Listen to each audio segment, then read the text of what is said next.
অফিসে আমরা অনেক সময় হালকা মজা করি, কেউ কারো নামে ঠাট্টা করি। ইসলামী দৃষ্টিকোণ থেকে এসব কতটুকু গ্রহণযোগ্য? মজা করার কোনো সীমারেখা থাকলে জানাবেন অনুগ্রহ করে। দেখুন প্রিয় দর্শক, প্রথমত রসিকতা করা এটা মৌলিকভাবে কোনো দোষের বিষয় নয়। আমাদের প্রিয় নবী সাল্লাল্লাহু আলাইহি সাল্লাম রসিকতা এবং মজা করেছেন নিজের সহচরদের সঙ্গে, পরিচিত লোকদের সঙ্গে, পরিবারের সাথে, এবং তার সে রসিকতা, তার সে মজা করা সাহাবীদের সাথে এটাকে তারা এনজয় করেছেন।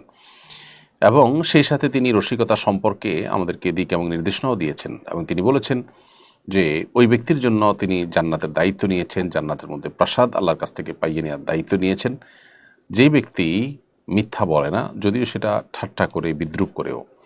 তার মানে হলো যে আমরা কোনো কারোর সাথে রসিকতা করে এমন কথা বলবো না যেটা আসলে অসত্য, মিথ্যা কথা, রাহা মিথ্যা কথা, এটা রসিকতা করে মজার ছলে বলাও জায়েজ নয়। অতএব আমরা নিজেদের আলোয়, নিজেদের পরিবেশে, আঙিনায় যখন আমরা রসিকতা করব, এই মূলনীতিটা মাথায় রাখতে হবে। দ্বিতীয়ত, আপনি বলেছেন যে অনেক সময় কারোর নামে ঠাট্টা করেন। এখানে ঠাট্টা বলতে যদি জাস্ট রসিকতাই হয় এবং যাকে ঠাট্টা করছেন তিনিও এটাকে এনজয় করছেন, এরকম হয়, তাহলে ঠিক আছে। কিন্তু তিনি যদি মনে কষ্ট পান, তিনি যদি আঘাতপ্রাপ্ত হন, তার যদি কোনো দুঃখ লাগবে বলে মনে হয়, তাহলে সেক্ষেত্রে সেটি কিন্তু জায়েজ নয়। কারণ আল্লাহ সুবহানাহু ওয়া তাআলা পরিষ্কারভাবে নিষেধ করেছেন, লা ইয়াসখার কওমুম মিন কওমিন আসা আন ইয়াকুনু খায়রাম মিনহুম। কেউ যেন কাউকে নিয়ে বিদ্রূপ না করে, ঠাট্টা না করে, এটা নিষেধ। এবং সেই সাথে কারণ নামকে ব্যঙ্গ করে আপনি রসিকতা যদি করেন, সেক্ষেত্রে আমাদের মাথায় রাখতে হবে, আল্লাহ বলেছেন ওয়ালা তানাবাযু বিল আলকাব, তোমরা কারণ নাম ব্যঙ্গ বিদ্রূপ করে ডাকবে না।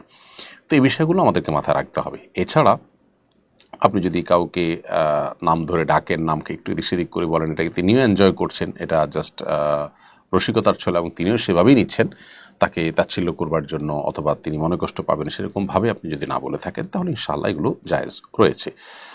অতএব সেই জিনিসটা আমাদেরকে মাথায় রাখতে হবে। তাছাড়া কারোর পেছনে মিথ্যা, গীবত, সম্মানহানিকর কোনো কিছু যেন না থাকে, সেগুলোকে বিশেষভাবে খেয়াল রাখতে হবে। আবার রসিকতা করতে গিয়ে কাউকে আপনি অনেক বেশি ভীত সন্ত্রস্ত করে ফেলেছেন, ভয় দেখিয়ে ফেলেছেন, হালকা পাতলার মধ্যে হতে পারে, বাট সিরিয়াস মোডে তিনি অনেক বেশি ভয় পেয়ে গেছেন, ভড়কে গেছেন, এরকম পরিস্থিতি তৈরি হওয়ার মতো রসিকতা কিন্তু জায়েজ নেই।